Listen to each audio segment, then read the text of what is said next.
So elimination reactions are the theme. Okay? There are two types of elimination reactions, but this is the one category. When you write your diploma, don't use the word dehydration and dehydrohalogenation. They're going to have that word. When you write a quiz and I ask you to name the reaction and it's just a blank, you could use the main category or you could use either of those names and I'll mark it correct. Okay? Why am I making it more confusing? The steps are totally different. For a student to understand it, they can't just go, oh, elimination, you always do this. You've got to do these two differently. They have different catalysts or reactants, so they must be broken up. You must well know the names. Okay? D just means remove. Okay? So both of these are a removal, which makes sense with elimination. You're taking something away. We're going to take away water in the top one, and in the bottom one, we're going to remove a hydrogen and a halogen. That's going to be taken out. So we're going to start with the dehydration first, the reactions where we're going to remove an OH and an H, and then you should see all that. You put that together, there's your water.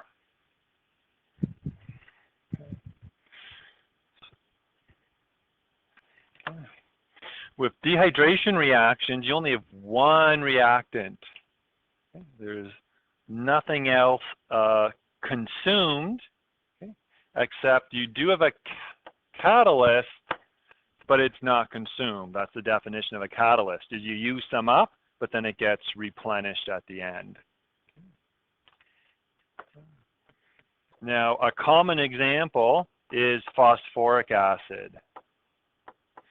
You need an acid that's big and bulky.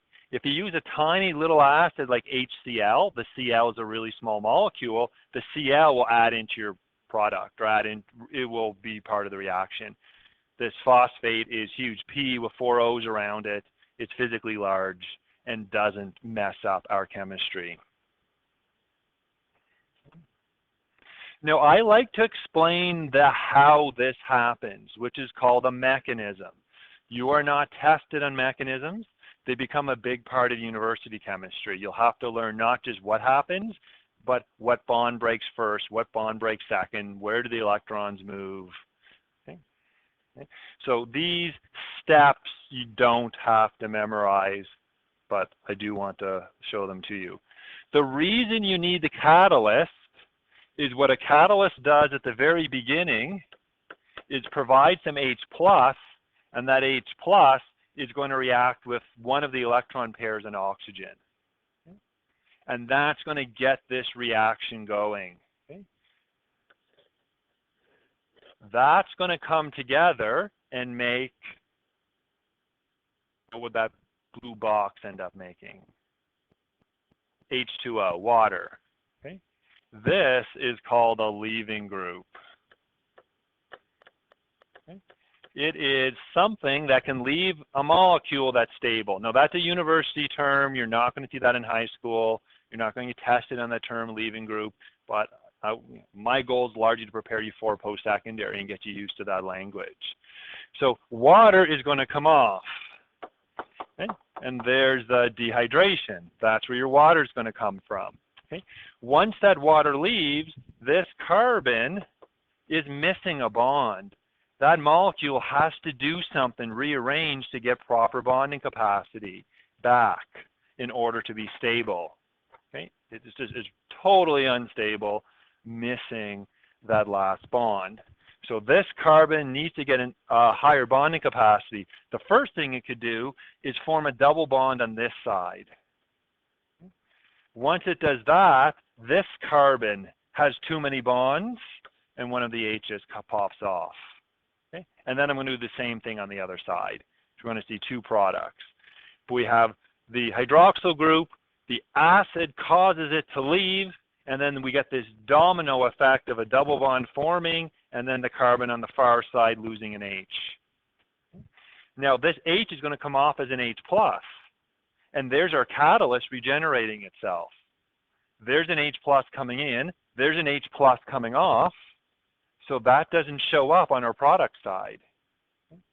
You know, catalysts get used up and then reproduced. So a nice example of, or a visual of that being used and being reproduced. So we've got 1, 2, 3, 4 carbons. Okay. In this first possibility, after that left, I formed a double bond to the left of the carbon that had the hydroxyl group. Okay. That would be at the very beginning of our molecule. So we're going to get a but-1-ene.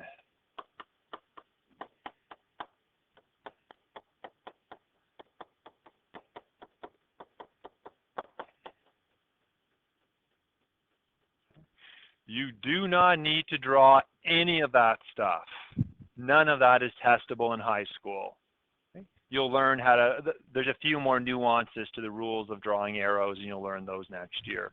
Okay. This is all you need to be able to draw the products and be able to name them and call this elimination.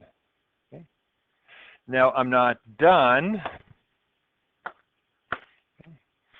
because when this leaving group leaves and this carbon is short a bond, it could have formed a double on that side, and this H could have regenerated the catalyst. So I have to write that other possible product. Now the double bond isn't the first carbon-carbon bond, but the purple option is the second. We get a but-2-ene.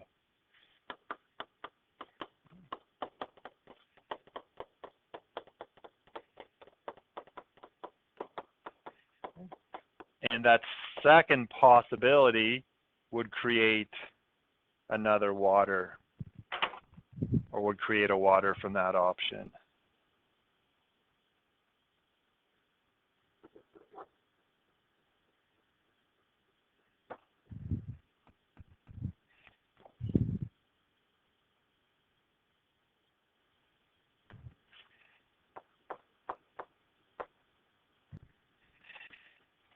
So you're going to see another example of this.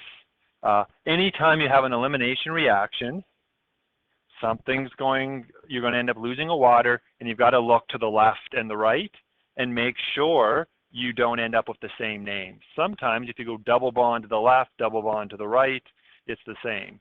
Or with primary alcohols, if the OH is at the very end, then there is no two ways to go. There'll only be one way to go if the hydroxyl is at the very end. So think of two possible options, but there may only be one. Finish balancing this. We made 2 organic products, so I need 2 of these. You don't double up the catalyst. Okay? If you started with 1 mole per liter of acid, you're going to end with 1 mole per liter of acid.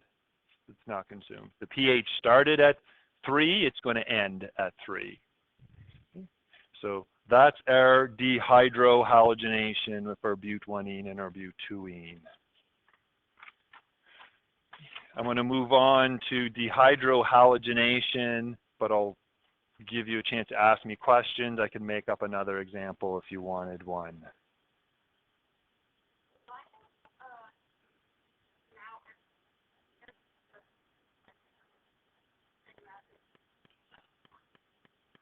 Why doesn't it?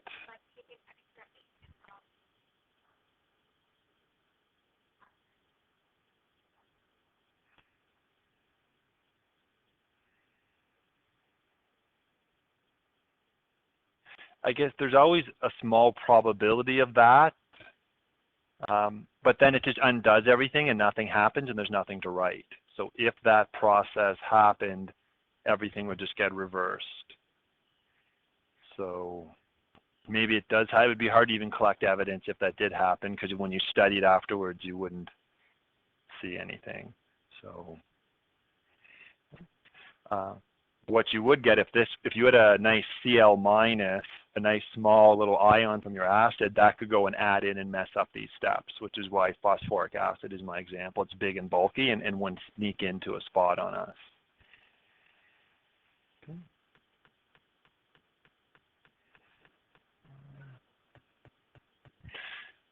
So we'll move on to dehydrohalogenation.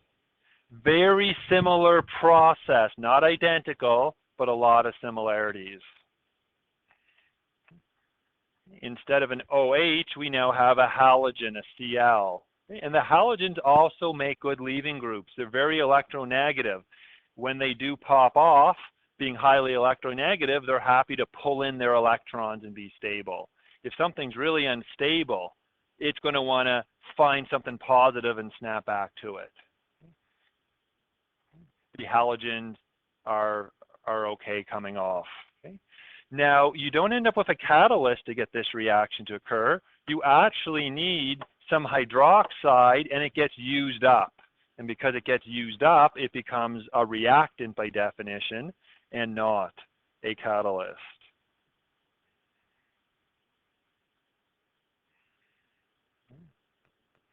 And we kind of get the reaction happening the opposite sequence. And again, you don't need to know what the sequence, but I'm talking about it to help you remember what's going to happen. This Cl at the end will be a leaving group that can depart. Okay? But we need something to help tug off that H, the H that can potentially leave. So when at the end, when that leaves, this is our carbon that'll be short a bond, and there's an H to the left of that carbon, and there's an H to the right. The hydroxide helps pull that H off. That's its purpose. So the first thing is the hydroxide pulling off this H, which leads to the double bond that spits that out. Or if this H gets pulled off by that OH, a double bond forms there, and that Cl pops off. Okay.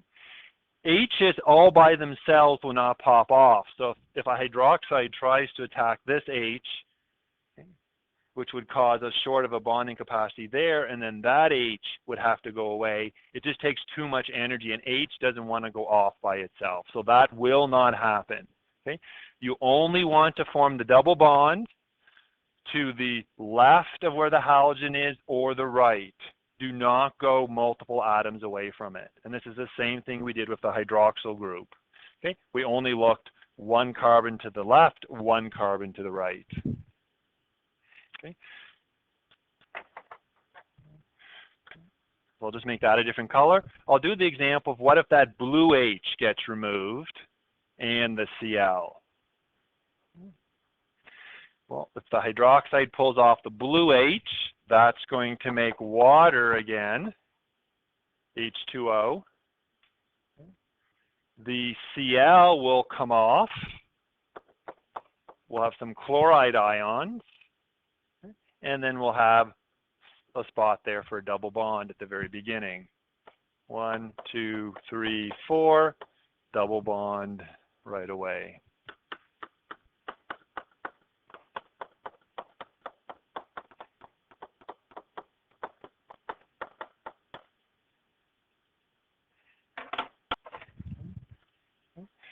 We've got the right option to consider. I'll switch that to a red color and draw it red. If that is the H that the hydroxide pulls off, we're going to get water. That Cl will come off.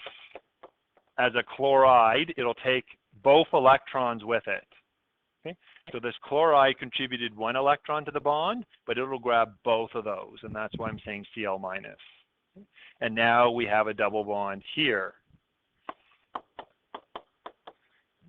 Not the first carbon-carbon bond, but the second.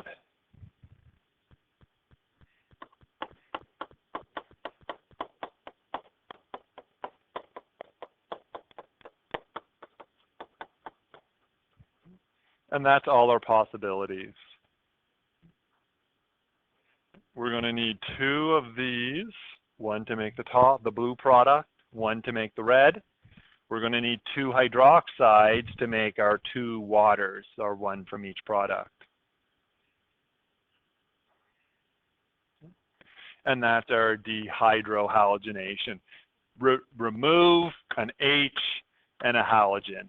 X is often the symbol used for a halogen to get a...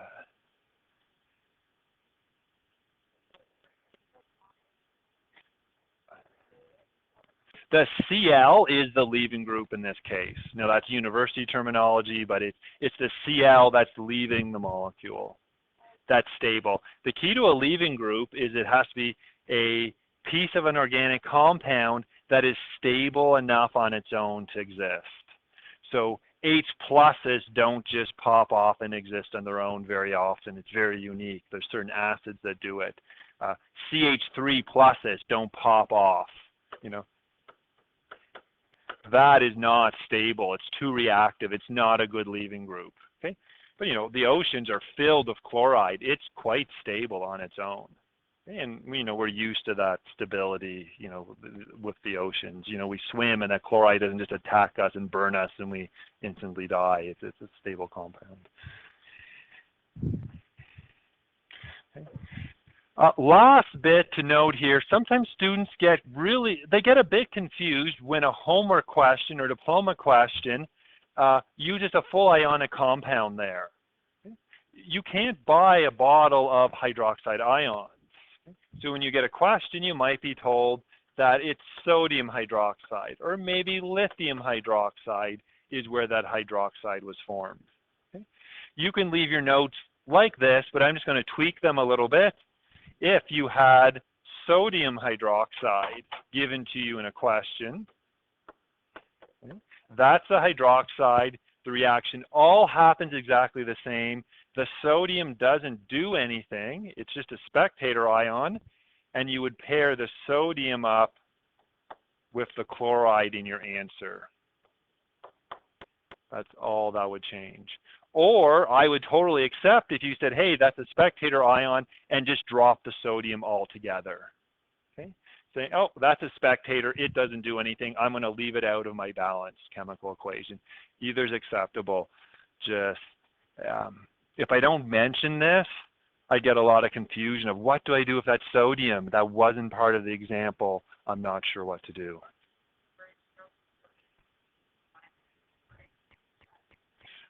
No, because there'd be too many electrons. Cl minus and Cl minus does not make elemental chlorine.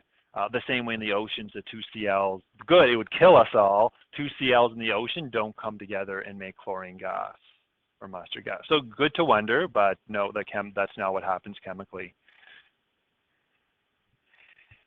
Okay. So that's our, you know, you can think of that as two more reactions, or in terms of the diploma, it's one type, it's elimination, but again, you have to think of them differently. So now you've got addition, substitution, and two types of elimination.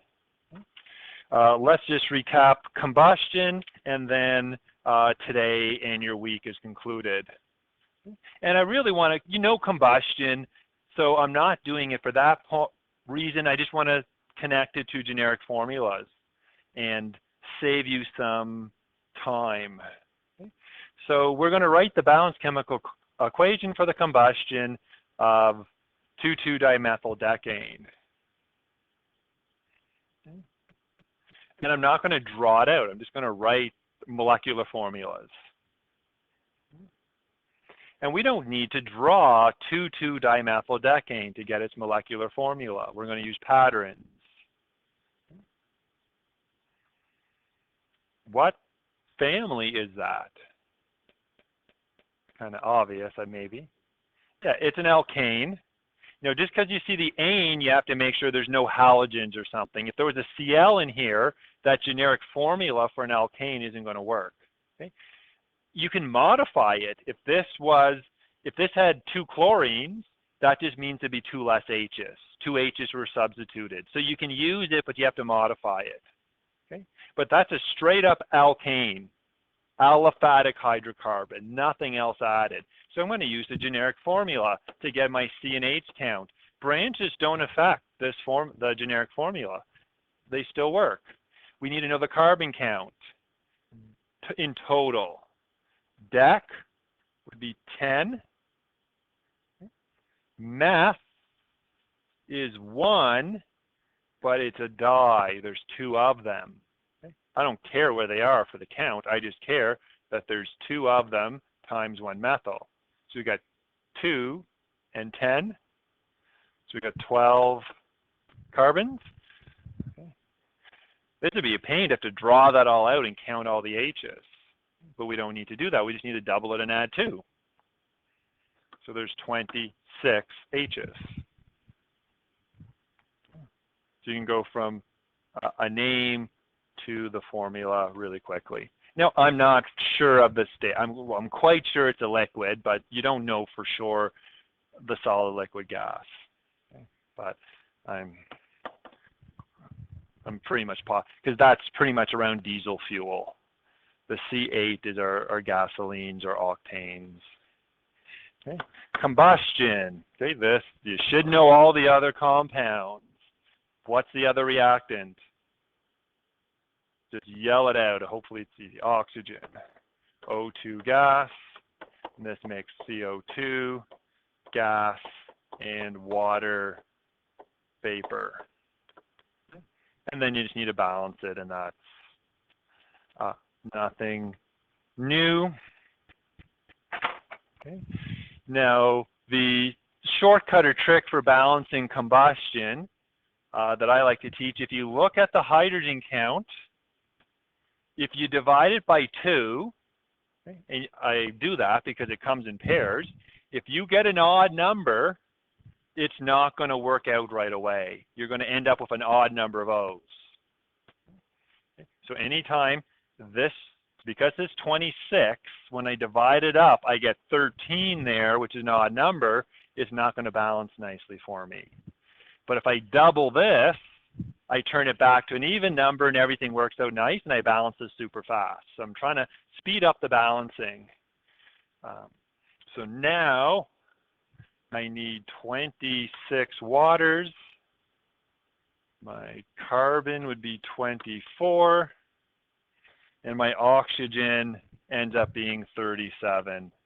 I could count it, I just looked at I could count them all up, but you could do that. And now everything works out nice and neat.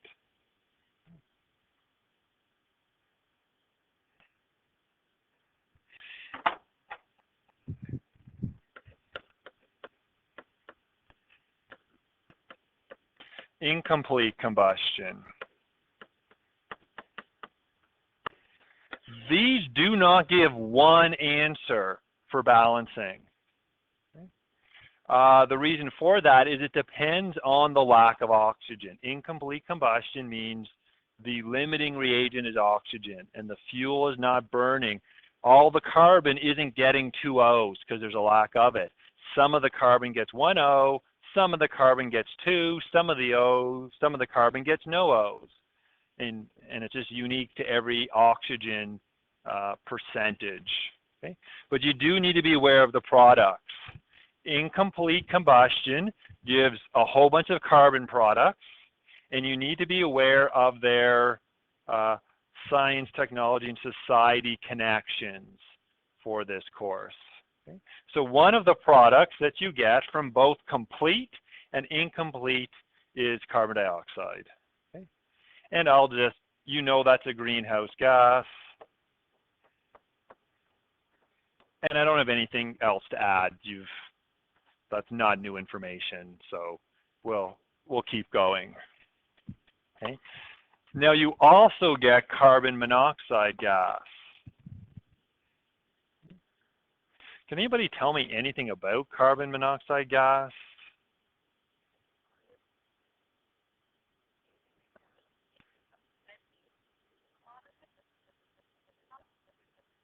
Yeah, so it is colorless and odorless, but the big one I want to get out is it is toxic.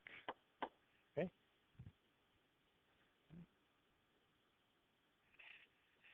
In not high concentrations. So my statement is now biological, not part of this course and not testable. Oxygen bonds to hemoglobin and goes through your body. Carbon monoxide also binds to the hemoglobin, but it doesn't come off like oxygen does. So if you breathe in a mole of carbon dioxide, you're going to kill a mole of hemoglobin and you will suffocate to death because your blood then can't transport oxygen through your body. And you can't smell it, you can't taste it, and you just slowly fall asleep. So it's not like you get exposure and you get this warning. It just makes you sleepy and unfortunately is deadly. This is why you don't run an automobile in a garage or any closed space. You don't put your barbecue inside your house. Okay? It'll produce CO2. You have to be very careful of furnaces and proper ventilation. Okay? You don't have a pipe from your furnace get loose and then it's venting. Okay. Hopefully most of your homes have a carbon monoxide detector because, as she said, you can't smell it or taste it. You need a device that's just going to blare an alarm to tell you to get out of your house right away and call the fire department. It's probably as or more dangerous than having a fire in your house.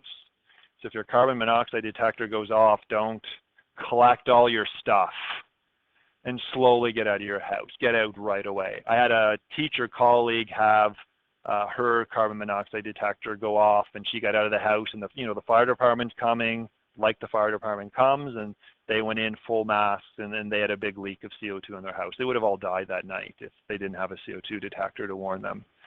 So that's your public service message for carbon monoxide. It's a deadly gas. Okay. You can also get some carbon with no oxygen. So we kind of went from the most oxygen to half to none. Okay. And this is an air pollutant. Okay. That pure carbon is that black soot that you see anytime you burn pretty much anything. Okay. It's very rare to burn hydrocarbon with complete combustion. Automobiles don't do it. Candles don't do it. Okay. No form of transportation. Planes certainly don't do it. Okay. The closest we get is methane.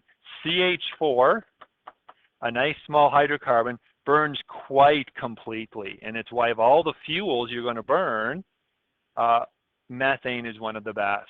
Its efficiency is high, and we don't get carbon monoxide and soot, which this would be an air pollutant. If you're in China or Mexico City, you're very aware of the effect of burning coal and producing lots of soot on your atmosphere. Okay. Have you ever seen pictures of Mexico City and you can't see the sun, or Beijing and the sun is red and you can't even see a building 2 blocks away? Okay. Part of that is carbon soot. Okay. Out of necessity, China burns a lot of coal, okay, which does not burn very cleanly. Okay. Last product that you're already aware of is water, okay, which happens to be a greenhouse gas. Water is a worse greenhouse gas than carbon dioxide, but water has always been in our atmosphere. It will always be in its atmosphere. It's part of the water cycle. Water is key to keeping our atmosphere warm. CO2 is the more important. So there's not really an environmental effect of putting water into the atmosphere in combustion. But it seems weird. You don't think of all the water that's coming out of combustion, but there is a lot of water being produced when you burn something. So you need to be aware of these environmental consequences. You need to know the product list. So I've seen questions like, what products are common between incomplete and complete combustion? Okay? Or what product is only part of incomplete that is not part of complete? Okay? Or which of this list of 6 things is a consequence of carbon monoxide? Okay? No balancing because you can't.